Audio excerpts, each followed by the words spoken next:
Hi, welcome to the channel. Today I wanted to show you how to make Mountain Dew apple cobbler. Now if you love Mountain Dew, this video and this recipe is for you.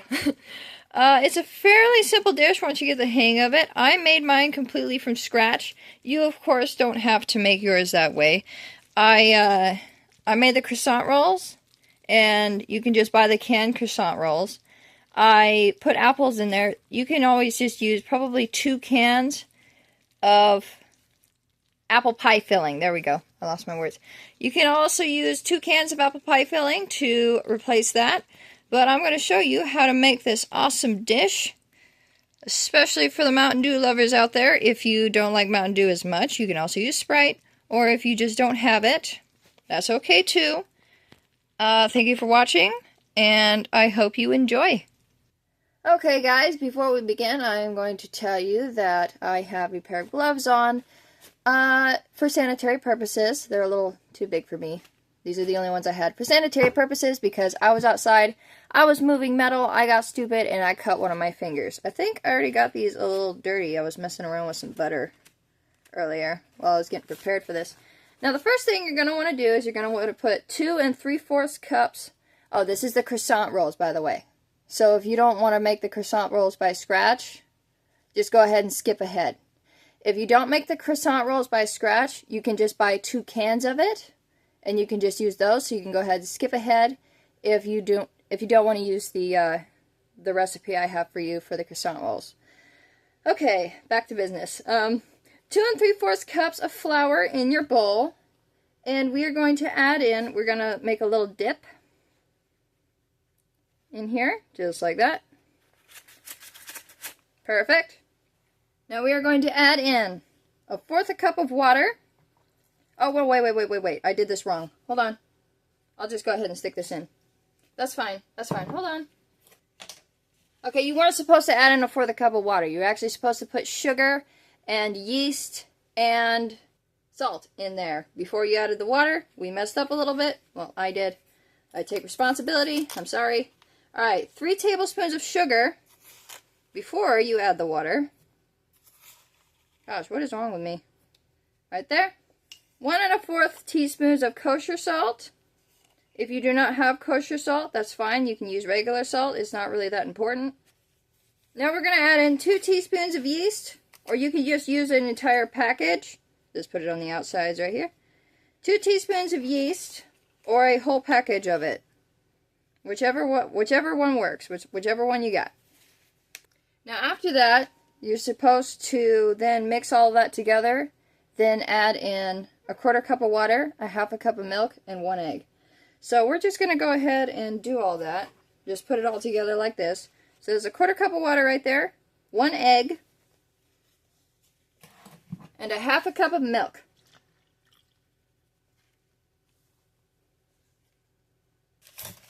Over here, I'm messing around with the butter a little bit. We are going to mix all that together because I did it wrong. And then we are going to cube our butter in here as well. So we're going to mix this. Give this all a quick mix.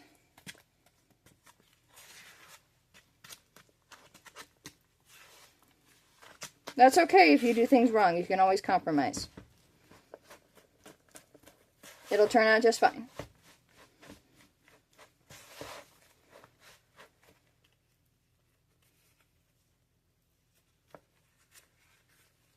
Now we are going to pick our butter up away from the other butter and drop it in.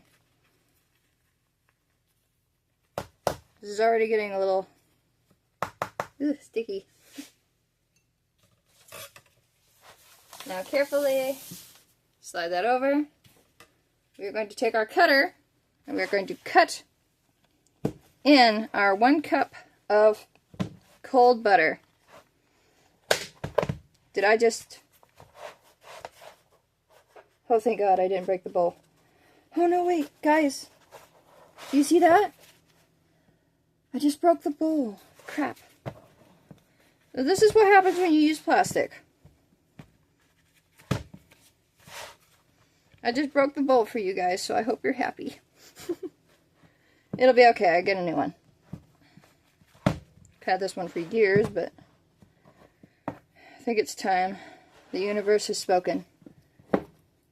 Alright, continue to cube your butter into the mess I made. Just like this. If you want to know how to properly make these croissant rolls, go down to the description. I will have the recipe and the proper instructions on how to do this. But this is what we're doing now because of me. Alright, I have kneaded it just a little bit to give it a little bit of a formable shape. Just like so. And I have stretched out a fairly decent amount of plastic wrap. Now what we're going to do is we are going to put our dough in the plastic wrap. We are going to wrap our dough, and we are actually going to stick it in the refrigerator for about 30 minutes to make it easier to work with for our next step. So we're going to put it in there for 30 minutes. I'll be right back, and I will show you what to do next, which would be like the roll and the fold type thing. Yeah, I'll show you. And we're going to be doing this probably about 2 more times before we actually move on to the next steps for the cobbler. Yeah, if I explain that better enough. We're going to worry about making this dough before we worry about doing anything for the cobbler, because this takes a while. I've got my mat here, and I have got this out of the refrigerator. It has been about 30 minutes now. I'm going to unwrap this, and we are going to do the next part, which is the folds. So I'm going to unwrap this real quick. Just like that. Put it over to the side. I'm going to try to keep my wrapper as straight as possible because I'm going to have to reuse it. Put it over to the side. Now what I'm going to do is I'm going to spread a little bit of flour on our surface. A little bit. No, that's a lot. Alright, spread flour. Got myself a new pair of gloves. Right there, just like that. And place it down on your surface. I'm going to put a little bit of flour in my hand. I'm going to flour my rolling pin. Just to try to put a little bit of preventative layer, make sure it doesn't stick to it. Just like that. Probably a little extra flour for the top. Not too much. And now we're going to try to roll it out into a formable rectangle. So we're going to do a roll. Just like that. And if you see it starting to stick to your rolling pin, add more flour. Now we're going to do our first fold. Fold it in thirds. Oh, maybe not. There. Just like that. Alright, I'm going to flip it over. And we're going to do this about 3 or 4 times. Probably 5. However many layers you do, the croissants will end up being softer. And more airier, I guess is what you call it.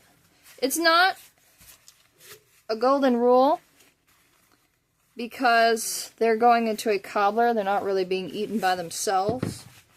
But it's good to have them. So that second time, I'm going to do it 2 more times. Alright, that looks great. Now what I'm going to do is I'm going to put this, I'm going to wrap this back up. I'm going to put it back in the refrigerator for 30 more minutes.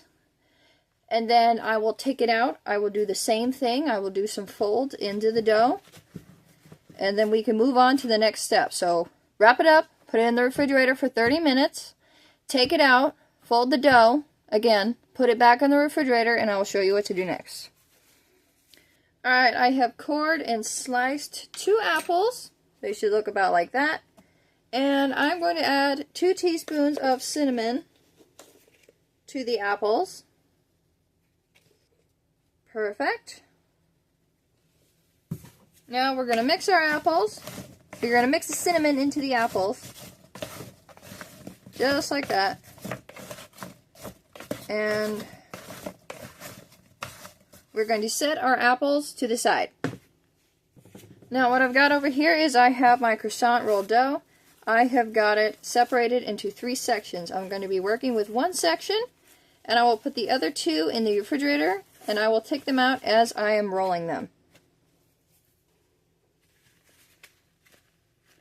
We are going to flatten it out, and if you're using a can, then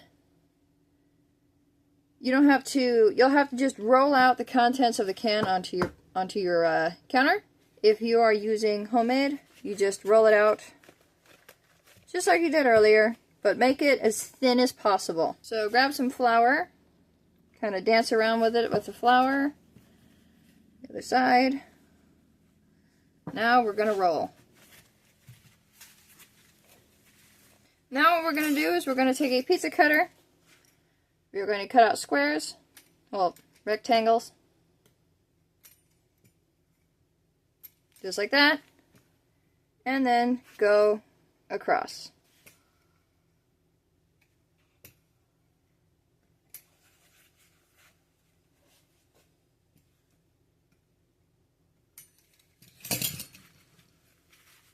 These aren't as thin as possible, but they'll work. Now we're going to grab an apple, and we're going to place it in our croissant roll. If you have a little apple laying around that didn't get cut as good, put that in there with it. If not, just roll it. I'll show you what to do with the remaining apples. And you get a 9x13 pan. This one is a little bit bigger than that, but that's okay. We are going to line our croissant rolls in our pan just like this. So, apple slice, roll, and put it in your pan. Because I'm making these from scratch, I have to let them rise for about another hour. So I have to let them sit out on my countertop and kind of do its rising thing for about an hour. And if you're not, you can go ahead and skip to the next part. But if you're making them from scratch like me, I would let it sit out on the counter for about an hour covered in plastic wrap.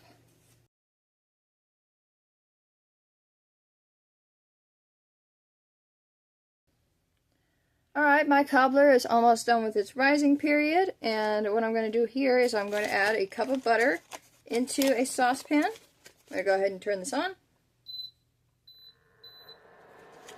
I'm going to add a cup of butter in here,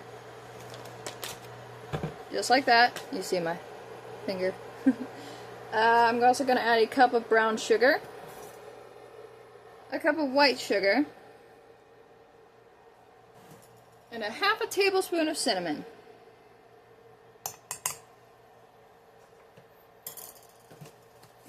We are going to then mix all this together and bring it to a boil. Alright, you see how it's bubbling, just like that. It doesn't have to be a super hard explosive boil. It just has to be a nice even boil throughout. So I'm going to go ahead and I'm going to turn this off. I'm going to put this to the side and I'm going to grab my pan. Now what I'm going to do, that I've got my pan out, I'm going to give this a good solid mix, and I'm just going to pour it all over the contents of my pan. And we're going to set our oven to 350 degrees. I forgot to set my oven. Crap. Okay, I did it. Set your oven for 350 degrees and pour the contents of your pan in your cobbler. Also, I forgot to mention, another thing you can do is if you have leftover apples, just stick them all up and around here. That's fine. They can be loose. Try to get it nice and even throughout. Just like so. Okay. And now here is where the magic happens. That side. We are going to add in a cup of Mountain Dew. Now, does it come out tasting like Mountain Dew? No. Does it come out tasting really flavorful and cool? Yes. You can use an off-brand of Mountain Dew, and you can also use Sprite if you don't like Mountain Dew. You can also use Sprite. But we are going to add a cup of Mountain Dew to this, so I'm going to go ahead and pour this into my cup. And we're going to dump it around the corners of the pan. Just right around the corners.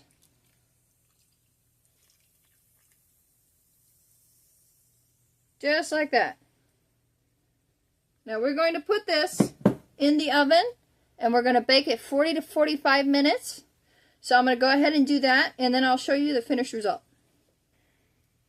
Alright, we are at the end of the video here. Now, it has taken all of my strength not to devour this entire thing. I want to so bad, but I'll get sick, so we can't do that. As you can see, I had to stop myself. Now we're going to take a scoop out. Put it on our plate. Oh, that looks so good, doesn't it? This is the best if you have a scoop of ice cream. Now you take a scoop of this, a little bit of that. Pour it over. Ooh, that look good. Just like that, and it's perfect, just like that. That is how you do it.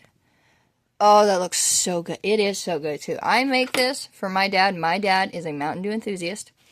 I make this for my dad all the time. And I just want to tell you, it just brings such a good kind of citrusy quality to the apples that is really difficult to describe. So it doesn't taste like soda. If you were worried it was going to taste like soda, it does not taste like soda. It has like a citrusy aftertaste that just makes it divine. It's very unique, in my opinion. It is very unique, and it is so good. That's so good. Oh, that is so good. It's so savory. A plate of this, a scoop of ice cream, and a good movie. Girl, that is all you need to live, okay? Even if you don't like Mountain Dew, try this. You need to try this. This will be life-changing. Okay? Thank you for watching. This is one of my most beloved recipes right here, so thank you for watching. And if you made it this far, you are an angel. This is now our apple cobbler. It's no longer just mine, it's ours. Symbiotic relationship going on over here, so thank you. I hope you like and subscribe. I hope you stay tuned because I'm going to be making more content just like this. And I hope you have a blessed day. God bless you, actually. Thank you for watching again, and I'll see you in the next video.